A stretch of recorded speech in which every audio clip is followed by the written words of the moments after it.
Everyone, welcome to today's video. Welcome to the Gamer channel. Thank you very much for tuning in. So today we're gonna be at the Piers north area of the Division 1 map, and I'm here because this area provides a really interesting landmark aspect to the game. You see, the Division 1 was in a very interesting spot. There were so many things that had happened in the game as a whole, and the developers decided that they were going to go ahead and add this new area where you could actually, as an agent, you could run around, you could farm, you could even do these activities, these resistance activities that were quite interesting actually. You could matchmake for them, and there were endless activities that you could do and continue to just run with different what we call directives. In the division right now, I mean, there were some interesting directives of a sort that they had, or some interesting modifiers that would happen in the course of these if you never did play them before.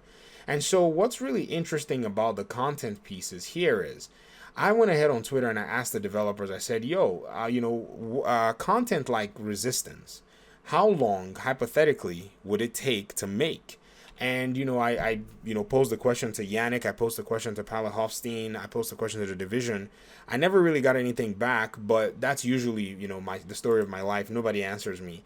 But I think one of the really cool things is, as an agent in this community, you have to know is the developers are very, very quiet about things like that. A lot of the questions I ask, in my opinion, and I have to be frank, they're questions that really do dig. Everything that they would say if they were to answer my question, I can go ahead and I can take, in whatever direction I want to. And, in today's, atmosphere where there's a lot of speculation going on, I guarantee you they probably didn't want to give an answer to that question because they were probably not certain if I was going to be like, oh, it takes them this long to make this, so I think it should take them this long to make this, which is not, something that I probably, would put past me. I could do something like that, so I get it.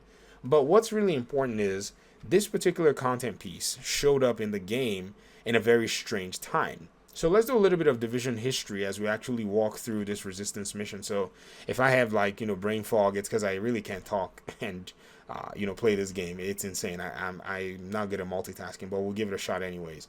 And so the division game was in a spot where the developers first announced and said, we want to just make it known that we have no plans to support the division at this time anymore. Man, everybody freaked out. Everybody was like, what are you talking about?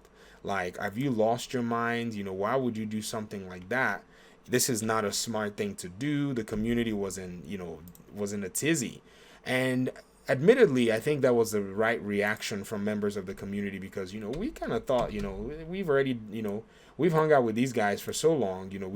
We supported the game. It was no doubt that fans enjoyed the franchise, and we were still the faithful, just hanging out, just chilling with the game as a whole. And the developers come out with that kind of news to us. I better use a mouse and control. I better use a controller because aim assist, he's gonna have to save my life here. And then the developers eventually went ahead and said, we're backtracking that. So forgive us, or they didn't say forgive us, but they pretty much said forgive us.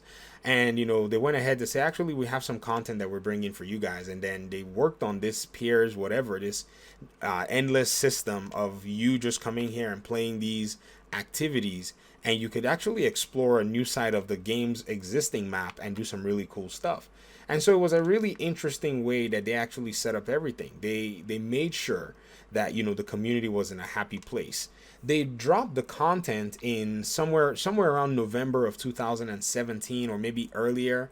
I don't remember exactly the calendar date, but this content had come after they had made the announcement that they didn't have any plans to support the division at that time. So that's where we kind of were, and then they eventually dropped it.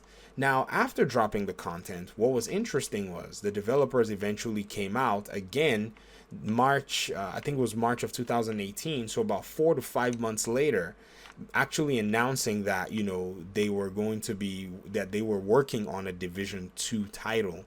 And that's where the community really did go crazy. I mean, I remember where I was when I saw that announcement. It wasn't a small thing. Everybody was so excited. I had just taken on another job where I was working in management, and being the boss, I was able to just get my phone out and just kind of like watch that state of the game announcement, and it was so cool to just see something like that. I thought to myself, oh my gosh, I can't believe they're working on a Division 2 game, because I'd also been speculating as well. You know me, I've been speculating for a long time. I know people who say, oh, you speculate a lot. Yo, been doing this stuff for a while too, but again, the speculations were not necessarily empty. We kind of saw the way they were treating the community, and especially at the end of life of the game, it was quite interesting to see them go ahead and bring some unique concepts to the table like this. And so them making that announcement was not necessarily too much of a surprise. It was a pleasant realization nonetheless, though, I have to say. I mean, just seeing that it was a reality, that was really encouraging in a sense, especially as a content creator, as a fan, because you've been doing the content for this game, and we really had an interest for the game to continue, because that support that we were just giving the community was really important. And especially for someone like me who started my channel when the game was in a really weird place. The game was actually, in a sense, kind of dying. I think the Division 1 was in a worse place at that time before they dropped the Piers content than the Division 2 is now. In fact, the Division 2 is amazingly surprising with the amount of people that are actually playing it. The Division 1, then, there was just, very few people playing after, right about that time before they dropped Piers. Piers kind of brought some people back to the game. Then the classified gear and all of that stuff was also a really interesting mix in all of that. So I bet you, there are so many things that you can point to, but this was something of, in my opinion anyways, of a landmark type, content piece that followed. And then what followed, I mean to say, was the announcement of a Division 2 game. So the reason I made this video is, somebody asked me the other day and said, how was the, entire reveal for the Division 2? What was the game like? Because they said they didn't play the Division 1. And I said, that was a good question, because I forgot then the way all of that went down, in a sense, or I forgot that went down that way. And I thought, I might just go ahead and make a video about this, because it's really interesting to see how far we came. And, even at the point where we were all saying there might not be any content or whatever, the developers seemed to have at the back of their minds anyways, some kind of a plan for us, that they were going to pretty much drop something. And I think it was really interesting to see, I mean, there was no doubt that this game, had some kind of a future with its community and with the player base at large. So that was something really, really cool in the way all of that happened. And the community just stayed playing this game literally until the Division 2 came out. Now, in regard to the content that the devs have promised regarding, the title update 14 or whatever it is, it's really interesting to see the way we've approached it. Many times, the easy thing to do is to dismiss everything that's said. If they've already said that content is coming, I don't think they have any reason to not drop the content, except there's something beyond their control. But it's also really interesting to also see some similarities, right? They announced right before the investor call, we had already decided that we wanted to go ahead and stop supporting this game, but then we decided that, we want to go ahead and keep supporting the game. Isn't that interesting? They did the same thing in Division 1. Come out and say, oh yeah, we have no plans to keep supporting Division 1. Then they say, oh, we're going to support, we're going to give you guys content. It sounds almost similar to the first game, or to the first set of, I would say, happenings in the first game. It just seemed very similar to that time period.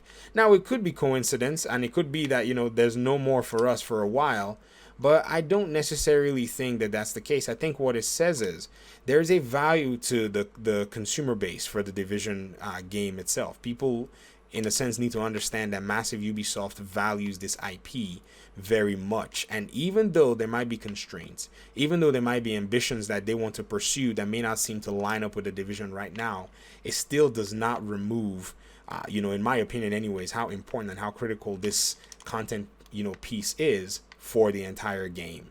And so that's pretty much what I wanted to go ahead and just highlight from this short Division reminisce or whatever it is video that I'm trying to put together here for you guys and try to do while playing the game. It's so annoying to try to talk and make a video. Kamikaze won't do. I don't know how you do it. Kamikaze was like, oh yeah, I'm just gonna play this raid while I make this video. It's pathetic in a sense. He can multitask. I can't do it. All right, I'll get out of your hair before I start babbling and talking nonsense. Thank you very much for watching the video and for bearing with me through this very painful presentation. I hope to talk to you guys in another video. Thank you so much for watching. Peace out.